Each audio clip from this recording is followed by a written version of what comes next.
વાપીમાં અસામાજિક તત્વોના આતંક મામલે ડુંગરા પોલીસે 6 આરોપીની ધરપકડ કરી છે। પોલીસે કરેલી કાર્યવાહીમાં કેટલાક ચોંકાવનારા ખુલાસા પણ થયા છે। વાપીના ચીરી વિસ્તારમાં 2 દિવસ અગાઉ જાહેર રસ્તા પર અસામાજિક તત્વોના એક ટોળાએ એક યુવક પર જીવલેણ હુમલો કર્યો હતો। આ હુમલામાં યુવક ગંભીર રીતે ઇજાગ્રસ્ત થતા સુરતની હોસ્પિટલમાં સારવાર માટે દાખલ કર્યો છે।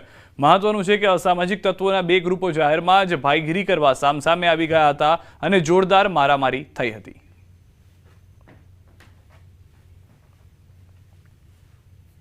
આ ઘટના બાબતે ડુંગરા પોલીસે બંને ગ્રુપ વિરુદ્ધ સામસામે એફઆઈઆર રજીસ્ટર કરેલ છે। એક જે એફઆઈઆર છે એ ભારતીય ન્યાય સંહિતાની કલમ 109 મુજબ છે અને બીજી એફઆઈઆર છે એ મારામારીની એફઆઈઆર છે। બંને ગુનામાં ડુંગરા પોલીસે તાત્કાલિક સ્થળ ઉપર પહોંચી અને કુલ 6 આરોપીની ધરપકડ કરેલ છે। ભાવનગરમાં આવારા તત્વો બેખોફ બન્યા છે। શહેરના રૂપમ ચોક વિસ્તારમાં લુખ્ખા તત્વોની દાદાગીરી જોવા મળી છે। ખોડિયાર નાસ્તાગૃહમાં અલ્તાફ નામના શખ્સ દ્વારા દાદાગીરી કરી દુકાનધારકને ધમકી આપ્યાની ફરિયાદ નોંધાઈ છે। દુકાનના માલિક નવીનભાઈએ જણાવ્યું કે અલ્તાફ વારંવાર દુકાને આવી પૈસા માંગતો અને ના પાડતા છરી બતાવી ધમકી આપતો। સમગ્ર ઘટનાના સીસીટીવી ફૂટેજ પણ જોવા મળ્યા છે। દુકાનમાં કામ કરતા વ્યક્તિને વારંવાર ધમકાવી પૈસાની માંગણી કરતા હોવાની ફરિયાદ છે। ભાઈ કરીને છે એ મને વારંવાર હેરાન કરે, પાર્સલ આપ, પૈસા આપ, એવી બધી રીતે હેરાન કરે। તો કાલે રવિવારે મને બોલાય કે સ્વિમિંગ પુલની પાછળ આવ, મને તારું કામ છે। તો હું ત્યાં ગયો તો એ કીધું કે તે છે ને ઇન્સ્ટાગ્રામમાં કેમ મને આઈડી જોઈને ફોન નથી કરતો। એ 100 મને ફોન કરે, હું ઇન્સ્ટાગ્રામમાં એને રિસીવ નથી કરતો। તો એ છરી કાઢવા ગયો ને ડિક્કીમાંથી, તો હું ત્યાંથી મારી જાન બચાવીને ભાગી ગયો। કામે નથી જતો એની બીકે। રૂપમ ચોક બિઝનેસ સેન્ટરમાં દુકાન છે।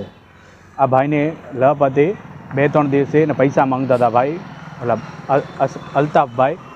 કાલે મારી દુકાનમાં ભાઈને ગોતો આવ્યા અને આજે આવ્યા। આજે આવીને દુકાને પૂછ્યું કોણ સાગરભાઈ ક્યાં છે। મેં કીધું 8 દીથી મારી પાસે કામે નથી આવતા। એ કે અહીંથી નીકળે તો જોઈ લેશું તને। મેં કીધું મને રેસ ભરવાનો વાત ન કરો, એમ કરીને ગાડી બોલવા લાગ્યા અને છરીનો ઘા કરવા લાગ્યા। તો આને પાછી હજી ફોન કરે છે કે એને કંઈ કેસ ન કરે તો નહીં તો જોઈ લઈશું બેયને। હજી પણ ધમકી આપે છે। અમદાવાદથી સમાચાર। કરંટ લાગવાથી 2 વ્યક્તિઓ ઘાયલ થયા છે। બંને કારીગરો હાલ હોસ્પિટલમાં સારવાર હેઠળ છે। વસ્ત્રાપુર લેકની કામગીરી દરમિયાન બની છે ઘટના। બંને ઇજાગ્રસ્તો હાલ વેન્ટિલેટર પર। વસ્ત્રાપુર પોલીસે બેદરકારીને લઈને શરૂ કરી છે તપાસ। એક વ્યક્તિ હાલ સ્થિતિ સારી છે, રજા અપાઈ છે। એક વ્યક્તિ સારવાર ચાલુ હોવાની જાણકારી મળી રહી છે। તો વેન્ટિલેટર પર રાખવામાં આવ્યા હતા, પરંતુ પરિસ્થિતિ સુધાર થતાં એક વ્યક્તિને રજા આપી દેવામાં આવી, જ્યારે એક વ્યક્તિની સારવાર હજી ચાલુ રાખવામાં આવી છે। પોલીસે બેદરકારીને હાલમાં ગુનો નોંધી તપાસ શરૂ કરી છે।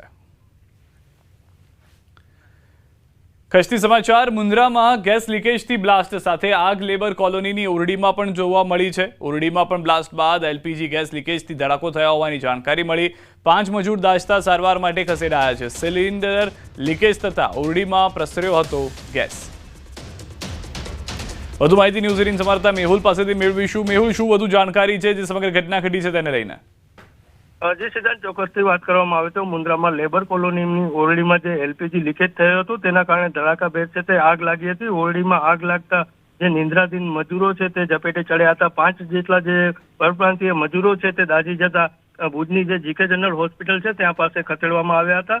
સમગ્ર ઘટના છે તે રાસાપીર સર્કલ પાસે આવેલી લેબર કોલોની છે ત્યાં પાસે બની હતી। સિલિન્ડર છે તે લીકેજ થવાના કારણે ઓરડીમાં છે તે પસરી ગયો હતો અને તેના કારણે છે તે આગ લાગી હતી। જી આભાર સમગ્ર માહિતી બદલ મેહુલ। તો હાલમાં જે તમામ લોકો દાઝેલા છે તેઓની સારવાર શરૂ છે। ગીરથી સમાચાર। દરિયામાં માછીમારી મુદ્દે બબાલ થઈ છે। કોડીનારના મૂળ દ્વારકા બંદર પર બબાલ થઈ છે। માછીમારો પર ટોળાએ હુમલો કર્યાનો આરોપ છે। 5 માછીમારોને સારવાર માટે ખસેડાયા છે। આરોપીઓ સામે કડક કાર્યવાહીની પણ માંગ કરવામાં આવી રહી છે।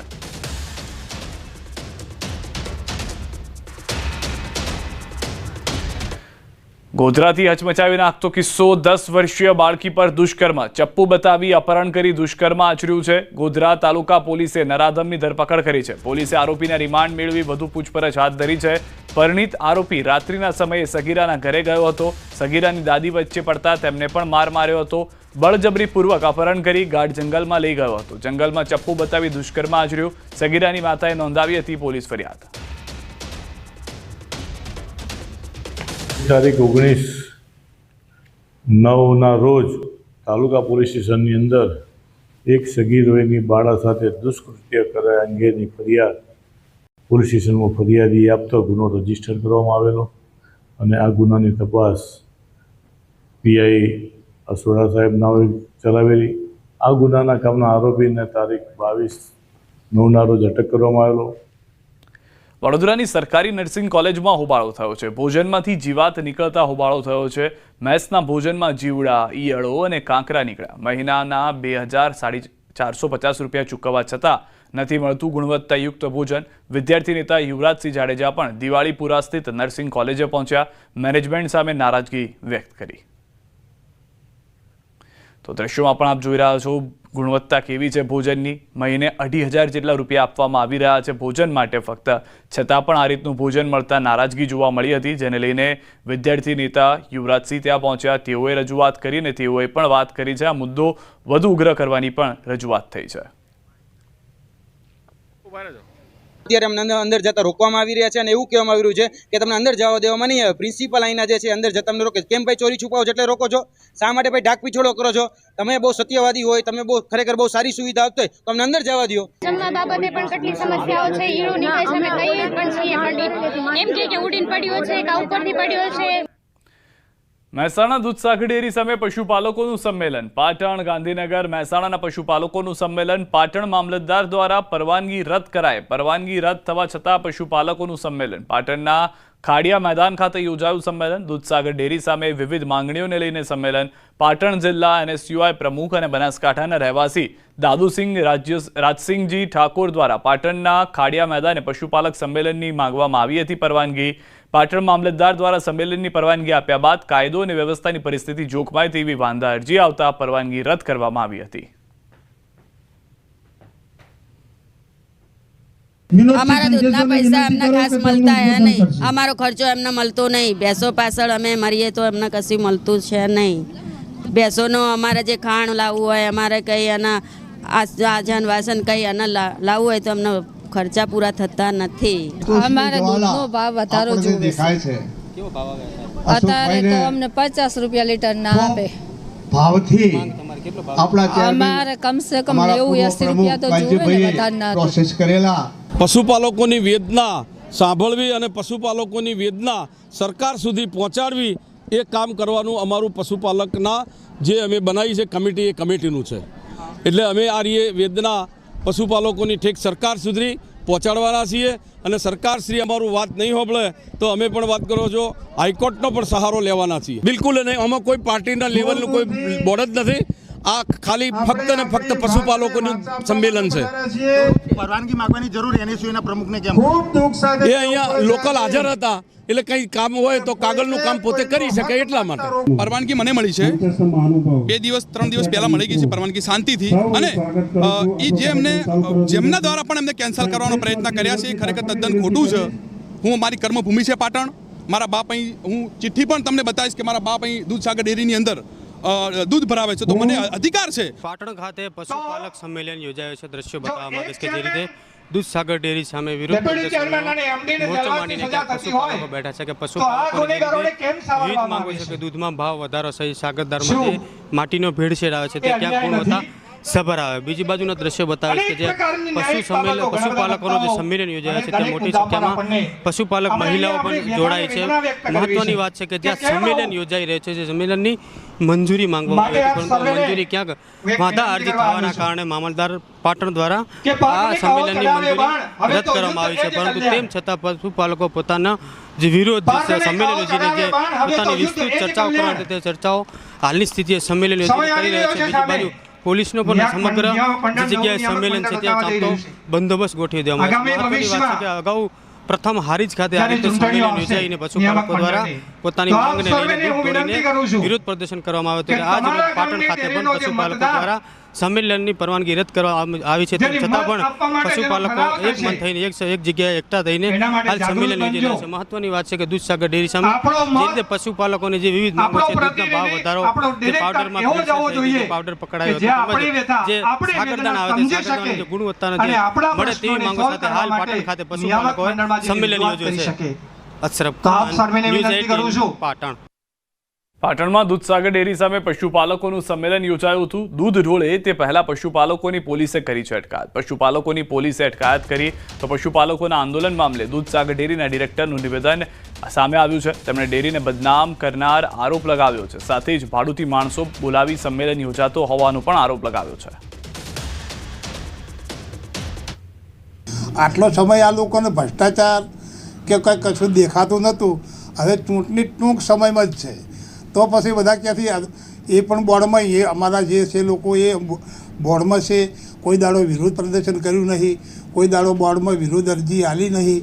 કે જે પણ બહારથી પબ્લિક લાવવામાં આવે છે, કોઈ ડેરીનો અમારો પ્રમુખ મંત્રી યા તો અમારા કોઈ સરકારી આગેવાને સહકારના પણ તેઓ નહોતા. અને ભાડુતી માણસો દર વખત મિટિંગમાં આવું હારી જે પહેલાં બનેલું છે. આજે પણ જે માણસો આવ્યા છે એ બધા ભાડુતી જ છે. અમારા ગામડામાંથી કોઈ પશુપાલક નથી આવ્યો, કોઈ કારોબારીના મંત્રી કે ડેરીના મંત્રી કોઈ આવ્યું નથી. આ તરફ વડોદરામાં ટ્રાફિક પોલીસની બેવડી નીતિ હોવાની વાહન ચાલકોમાં બૂમ ઉઠી છે. પોલીસ માત્ર ટુ વ્હીલર ચાલકોને જ દંડ ફટકારે છે અને બેફામ ચાલતી રિક્ષાઓને કોઈ દંડ ફટકારવામાં ન આવતો હોવાની સ્થાનિકોની ફરિયાદ છે. એસીપી પશ્ચિમની ઓફિસ નજીક જ રિક્ષા ચાલકો બેફામ બન્યા છે. રોડ પર આડેધડ રિક્ષા પાર્કિંગ, ઓવરલોડ પેસેન્જરોનો રાફડો ફાટ્યો છે. ટ્રાફિક જવાનો હાજર છતાં આંખ આડા કાન કરી રહ્યા હોવાનો પણ રોષ વ્યક્ત કરવામાં આવ્યો છે. ऑब्जर्वेशन में ये ऑटो रिक्शा वाળાનું તો મેં જોયું છે, બટ ટ્રાફિક પોલીસ શું કરે છે આઈ ડોન્ટ નો. હા, એ મેં નોર્મલી જોયું છે કે ક્યારે ટ્રાફિક પોલીસવાળા ઓટો રિક્ષાવાળાને નહીં હોલ્ડ કરે. જે ટુ વ્હીલર્સના રૂલ્સ છે એના લીધે ટુ વ્હીલર્સને તો જુએ છે કે તમારી પાસે શું નથી એ ઓબ્ઝર્વ કરે છે. આગળ દર તો ઉભો રહું ઠીક છે, 5 ને 10 આગળ બેસાડેલા હોય, ગમે ત્યારે હોય, કોઈ ગમે તે કોઈ નહીં, કોઈ સિગ્નલ નહીં, કશું જ નહીં. આડેધડ જવું બધું એવી રીતે બિંદાસ. ચાલક સામે કાર્યવાહી કશું જ નહીં. એ વાતમાં જરા પણ તથ્ય નથી, કારણ કે છેલ્લા વર્ષમાં 2000 જેટલી રિક્ષાઓ, ચાલુ વર્ષમાં હજુ આપણે વર્ષ પૂરું નથી કર્યું, 2000 જેટલી રિક્ષાઓ વિરુદ્ધમાં કાર્યવાહી કરી છે. હાલ પણ કાર્યવાહી ચાલુ છે, ભવિષ્યમાં પણ ચાલુ રહેશે. નાગરિકોનો રોષ જોતા રાજ્ય સરકારે હાલ પૂરતી જે વાહન ચાલકો છે તેમને હેલ્મેટથી મુક્તિ આપી છે, પરંતુ વડોદરા શહેર ટ્રાફિક પોલીસ જે છે તે રાજ્ય સરકારને ઉપરવટ જઈને એક એવી હટ પકડીને બેઠી છે કે આગામી 30 તારીખ બાદથી જે ટુ વ્હીલર ચાલક છે તેમને ફરજિયાત હેલ્મેટ જે છે તે પહેરવું પડશે અને જો કોઈ હેલ્મેટ નહીં પહેરે તો તેની સામે દંડાત્મક કાર્યવાહી જે છે તે કરવામાં આવશે. ત્યારે વડોદરા શહેર ટ્રાફિક પોલીસની જે બેવડી નીતિ છે તે અહીંયા જોઈ શકાય છે. આ સ્ટેશન વિસ્તાર છે અને સામાન્ય રીતે સૌ કોઈ જાણે છે કે સ્ટેશન વિસ્તારમાં સૌથી વધુ મુસાફરોનો ધસારો રહેતો હોય છે. ત્યારે સ્ટેશન વિસ્તારમાં જે રિક્ષા ચાલકો છે તેઓ બેફામ બન્યા છે. આડેધડ પોતાની રિક્ષા જે છે તે રસ્તાની વચ્ચોવચ્ચ પાર્ક કરી દે છે અને ટ્રાફિકને અડચણરૂપ જે છે તે રિક્ષા ચાલકો થાય છે. બીજી મહત્ત્વની વાત છે કે અહીંયાથી થોડેક દૂર ટ્રાફિક એસીપી પશ્ચિમ ડીએમ વ્યાસની કચેરી આવેલી છે, પરંતુ એસીપી પશ્ચિમને ટુ વ્હીલર ચાલકો દેખાય છે, પરંતુ આ જે થ્રી વ્હીલર એટલે કે રિક્ષા ચાલકો છે તે દેખાતા નથી. એના કારણે જ આ રિક્ષા ચાલકો બેફામ બન્યા છે અને દ્રશ્યોમાં પણ જોઈ શકાશે કે રિક્ષા સ્ટેન્ડની આ જગ્યા પર ફાળવણી ન હોવા છતાં જે રિક્ષાઓ છે તે રોડ પર ઊભી રાખવામાં આવે છે અને ક્યાંક ને ક્યાંક આના માટે વડોદરા શહેર ટ્રાફિક પોલીસ જ જવાબદાર છે, કારણ કે ટ્રાફિક પોલીસને માત્ર ટુ વ્હીલર ચાલકો પાસેથી દંડ વસૂલવામાં રસ છે અને હેલ્મેટના ઓથા હેઠળ ઉઘરાણી કરવામાં રસ છે. ત્યારે આવા બેફામ બનેલા રિક્ષા ચાલકો સામે વડોદરા શહેર ટ્રાફિક પોલીસ જે છે તે લાચાર હોય તેમ લાગી રહ્યું છે, કારણ કે જો વડોદરા શહેર ટ્રાફિક પોલીસ રિક્ષા ચાલકો સામે લાચાર ન હોય તો પછી તેમની સામે કાર્યવાહી કેમ નથી કરતી તે સૌથી મોટો સવાલ જે છે તે અહીંયા ઉઠવા પામી રહ્યો છે. હાર્દિક દીક્ષિત, ન્યૂઝ 18 ગુજરાતી, વડોદરા. કચ્છથી સમાચાર. મુન્દ્રા પોર્ટ પર કન્ટેનર પલટી ગયું છે. ખાદ્ય તેલ ભરેલા કન્ટેનર પલટી મારી લોકોએ ખાદ્ય તેલ લેવા પડાપડી કરી. મુન્દ્રા પોર્ટ રોડ પર કન્ટેનર ટ્રક પલટી મારી ગયું હતું. માનસી સર્કલ પાસે સર્જાયો હતો આ અકસ્માત કે જેમાં આખું જે ટ્રકનું કન્ટેનર પલટી મારી જવાને કારણે તેલ જ તેલ રસ્તા પર જોવા મળી રહ્યું હતું. લોકો આ તેલ લેવા માટે પડાપડી કરતા પણ નજરે પડી રહ્યા છે.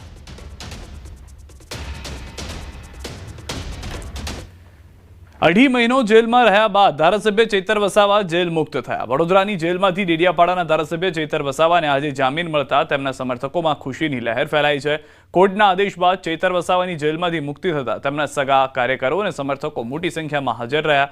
જેલ મુક્તિ બાદ પહેલી જ વાર નર્મદાના રાજપીપળામાં આવેલ પ્રસિદ્ધ હરસિદ્ધિ માતાજીના મંદિરે દર્શન પોતાના પરિવાર અને સમર્થકો સાથે કર્યા અને મંદિર પાસે એમને મીડિયાને પહેલીવાર પ્રતિક્રિયામાં વસાવાએ સ્પષ્ટ કર્યું કે તેઓ પોતાના મત વિસ્તારમાં જઈ શકશે નહીં, છતાં વિસ્તારમાં ઊભી થતી દરેક સમસ્યાનું નિરાકરણ લાવવા માટે પ્રતિબદ્ધ છે.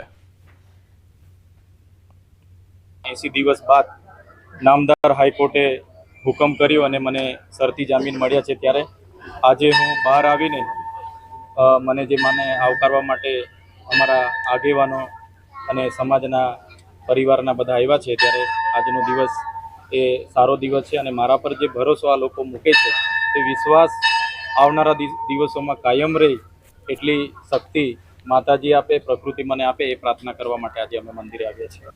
સુરતના અમરોલી વિસ્તારની ઘટના ખાડાના કારણે બાઇક સ્લીપ થયું હતું. બાઇક ચાલક પરથી ટ્રકનું ટાયર ફરી વળ્યું. બાઇક ચાલકનું ઘટના સ્થળે મોત નીપજ્યું. અકસ્માતના પગલે બાઇક ચાલકનું ઘટના સ્થળે મોત થયું. સમગ્ર ઘટનાના સીસીટીવી પણ જોવા મળ્યા છે. સુરતથી વધુ એક મહત્વના સમાચાર. બાઇક ચોરીની ધરપકડ. આરોપી 6 બાઇકની ચોરી કરી હોવાનો ખુલાસો થયો છે. રોજગારી ન હોવાથી ચોરીના રવાડે ચડ્યો હતો. જીગર સરવૈયાની સિંગણપુર પોલીસે ધરપકડ કરી છે. BRTS પાસે આવેલા તળાવ નજીક છુપાવ્યા હતા બાઇક. વાંસના ટોપલા બનાવવાની સામગ્રીની આડમાં ચાલતી વિદેશી દારૂની હેરાફેરી ઝડપાઈ છે. દારૂના બુટલેગરો દ્વારા વિદેશી દારૂની હેરાફેરી માટે વાપરવામાં આવી નવી મોડસ ઓપરેન્ડી. પાટણ જિલ્લા LCBએ વિદેશી દારૂની હેરાફેરી કરતી ગાડી ઝડપી પાડી. સિદ્ધપુરના સુજાનપુર પાટિયા પાસેથી વિદેશી દારૂની હેરાફેરી કરતું પિકઅપ ડાલુ પકડવામાં આવ્યું.